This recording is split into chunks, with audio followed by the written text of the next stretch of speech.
2, 3. That's right, we're back in the game.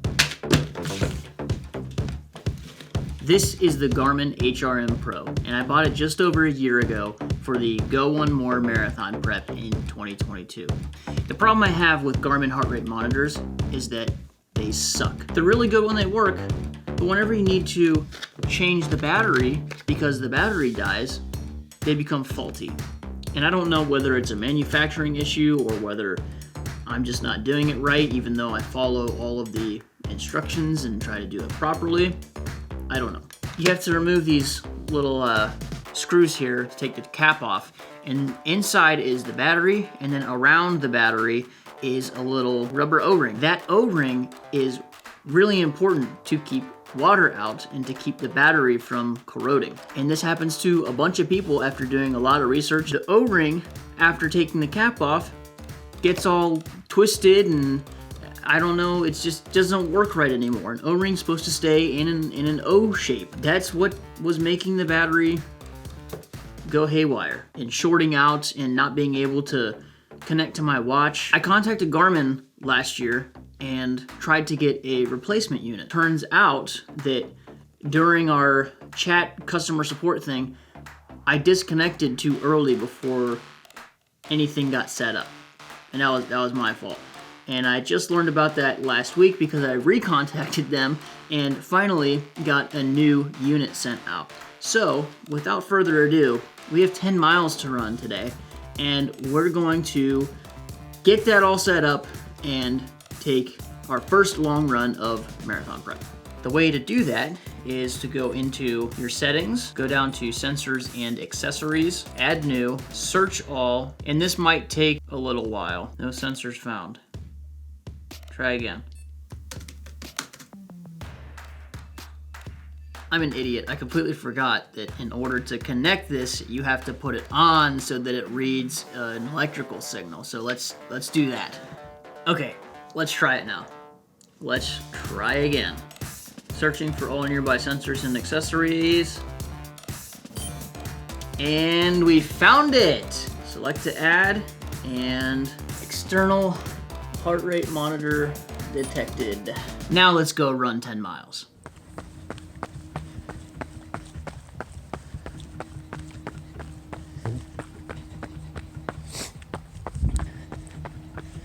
Just about 2 miles in, and I gotta realize I need to throw all the numbers out the window. The only number I need to be focusing on when I do look at my watch is heart rate. I'm realizing more and more that, especially as I'm putting on weight, or have put on weight, that I don't know how to run by feel anymore. I mean, especially with this heart rate monitor, it's just revealing to me more and more that I need to focus on running by feel and stop worrying about paces. And I gotta be real with myself too and realize that I'm probably not gonna run a great time at this marathon.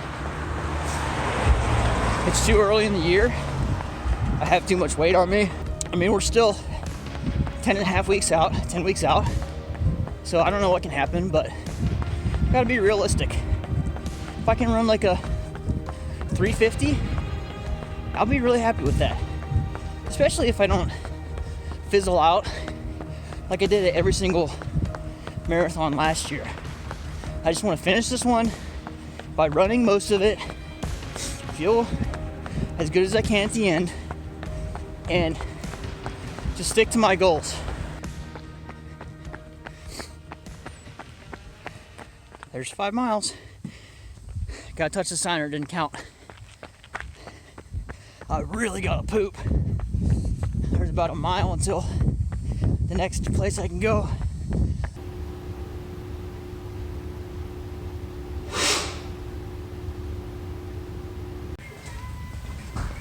Just about 8.5 miles. Gotta show you something though.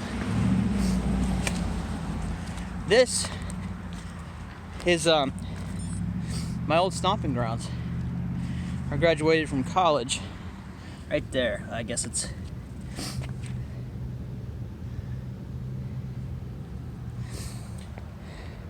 That is what I paid $150 for. Or at least, it's all fake money anyway, but that's what I let them have, the $150 deposit. Well, also this too. This is kind of cool, this sign. But, all right, 1 mile and 6/10 of a mile. Let's go.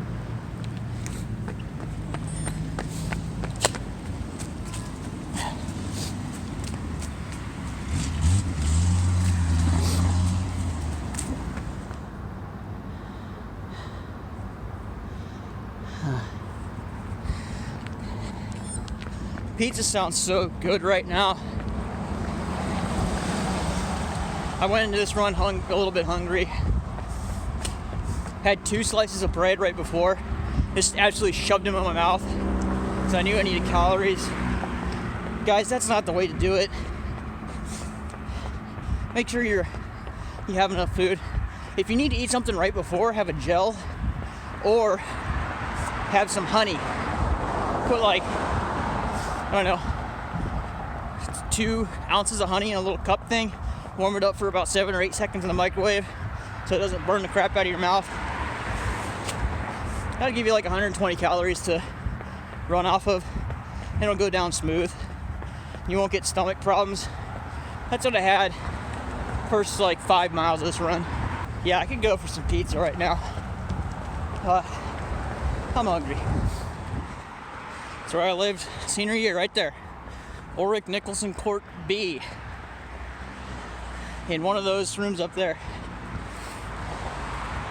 That was college level. That will be college level. Get it through your school. 1 more mile to go. Got a big uphill and then a nice cruise for about 6/10 of a mile. We're done. So I guess I'll see you at home or something.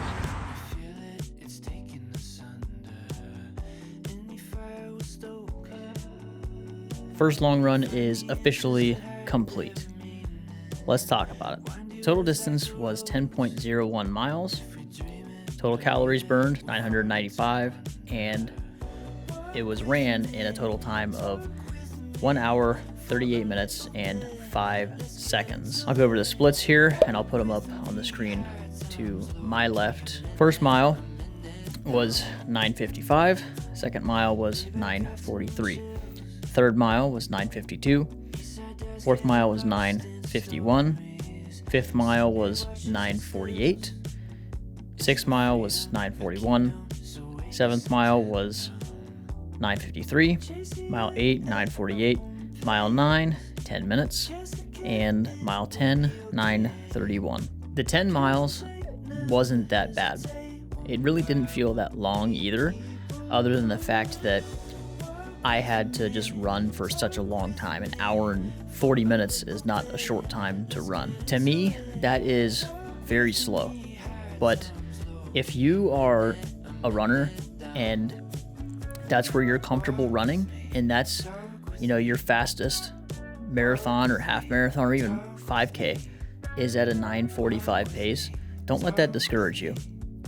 Everybody's built differently, and, maybe you might be able to run sub 7-minute miles for your 5K or half marathon or marathon. Someday, if you put in the right training and you do all the right things and everything clicks right. But if you never see those numbers, it doesn't matter. Whether you're going fast or slow, you're still running.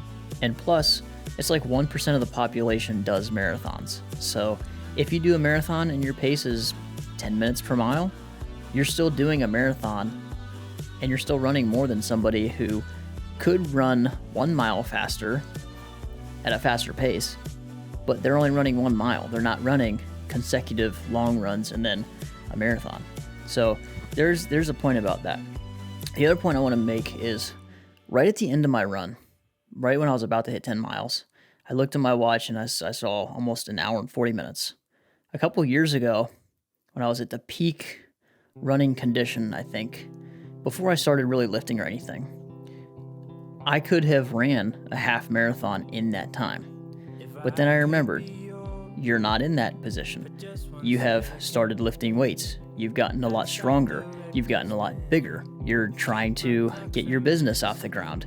You're serving in your church every week, and you have to do things twice or 3 times a week for that, committing your time.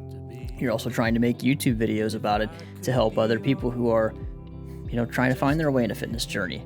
And you just got all this stuff that is adding up that could be making it that you're not, or that I'm not able to run that fast. And I just got to remember that. I got to remember that's not the goal. The goal is not to run super fast yet. The goal right now is to get back to a point where I'm feeling comfortable running long distances, and then slowly work up to that single goal of getting a marathon PR. Not trying to run a whole bunch of marathons, but slowly, day after day, wearing the rubber off of my shoes and running more and more miles, and slowly getting better with my endurance and getting faster so that I can actually hit the goal of running a PR in the marathon. Now I want to jump into the specifics of the run. The average pace was 9:48 minutes per mile. Average heart rate was 147 beats per minute. Now, I'm making it really easy on myself, just using the MAF method, max aerobic function, which is 180 minus your age. I'm 27 now as of last October, so my maximum aerobic function heart rate is 153 beats per minute. So anything under that would be considered easy. So I'm aiming to keep my heart rate between like 140 and 150. And I know if my heart rate goes over 150, I'm starting to work a little bit too hard. And I tried to keep my heart rate around 145 to 150 beats per minute yesterday during the run. So 147 average, that's pretty good. My average run cadence was 183 steps per minute, which is good. They say elites are anywhere from 180 to 200 steps per minute. So I'm glad that that's there. My average stride length, I've noticed that as I've gotten bigger and as I've gotten slower, my average stride length has gotten smaller too. And that's a point I wanted to make. I've been reading the book, or rather listening to the book, Advanced Marathoning by Pete Fitzinger and Scott Douglas. And that's one point they made, is one way you can get faster is just being able to increase your stride length through threshold workouts. Another cool thing that I researched last night was average ground contact time. Mine for the run yesterday was 262 milliseconds. So each time my foot hits the ground, it stays on the ground for 262 milliseconds before I toe off. And I read that elite runners can get up to 200 milliseconds for their ground contact time, or rather they get down to 200 milliseconds or faster for the ground contact time. So way faster than what I'm doing, which means that they're just a lot more efficient in how fast they hit the ground and spring back up.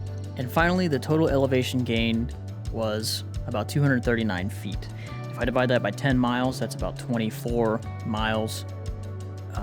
feet per mile. And if I multiply that by 26.2, that's about 630 feet for a marathon distance. Now, if I remember correctly, the elevation gained at the Go One More Marathon, at least the course that I ran, if they're keeping the course the same, is about 900 to 1,000 feet, which, if I remember from the Akron Marathon, Akron was about 1,200 feet.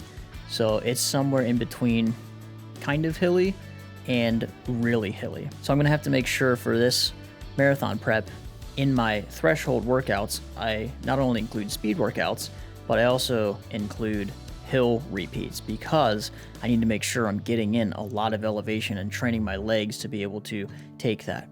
And I remember from my 50K, it's not so much my quads that burn out, it's my hamstrings that burn out. So that's something I really got to watch during this prep. I remember thinking that I'm feeling like a runner again, and I'm not really feeling super bad or anything. This isn't really that long. And if I can do this, I could probably do another 1 or 2 miles, which is good because you want to finish your easy runs feeling like you have more left in the tank, and you want to finish them wanting more. So that's the first run of the Go One More marathon prep for 2023. I'm excited to see where this marathon prep is going to take me. Have everyone follow along. One of my goals this year is to post once a week on YouTube, whatever that may be. I'm not going to try to do cinematic B-roll and get all the sick shots and all that kind of stuff, because when it comes to it, I just don't have the time to do that. And I'm the one who's in front of the camera, and I'm also the one that likes to be behind the camera. So, and obviously I can't be running and filming myself. Which reminds me, I wasn't going to talk about this, but I think I need to bring it up. People have been commenting. I've gotten a lot of good comments and stuff. The one video that popped off last year, the 20-mile run workout video.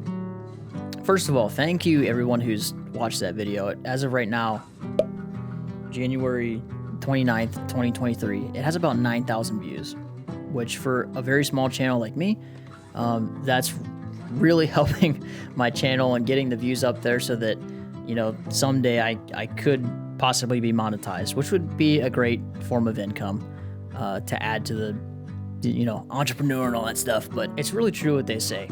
You can have a ton of great comments, but one bad comment will soil it. And some of those comments have been centered around me acting like Nick Bare and wanting to be Nick Bare. And, you know, I do look up to him because he's 5 to 10 years ahead of where I am in terms of owning a business. And yes, you know, I like watching his content and stuff because I relate with a lot of stuff that he does with fitness, lifting, and running, and being an entrepreneur, and even stuff like making videos on YouTube and stuff. You know, even though he's not like a specific mentor to me, when you're trying to do something, you want to find people that are ahead of where you are that have already done it, so you can learn from their mistakes and seek counsel from them so that you can be able to, you know, get to a place faster than they did, you know, by skipping, you know, things that they wish they wouldn't have done. I'll say that it seems like he's got a lot of things going well for him right now. And why wouldn't I want to look up to that? Why wouldn't I try to emulate that?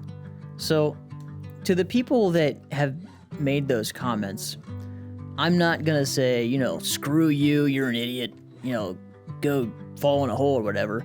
But I will say, like, for example, if someone commented Nick Bare wannabe, Nick Bare doesn't own the rights to making YouTube videos. He doesn't own the rights to making YouTube videos about fitness.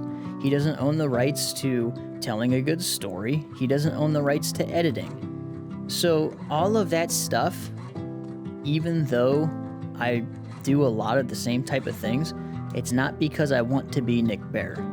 It's because he does a lot of things well.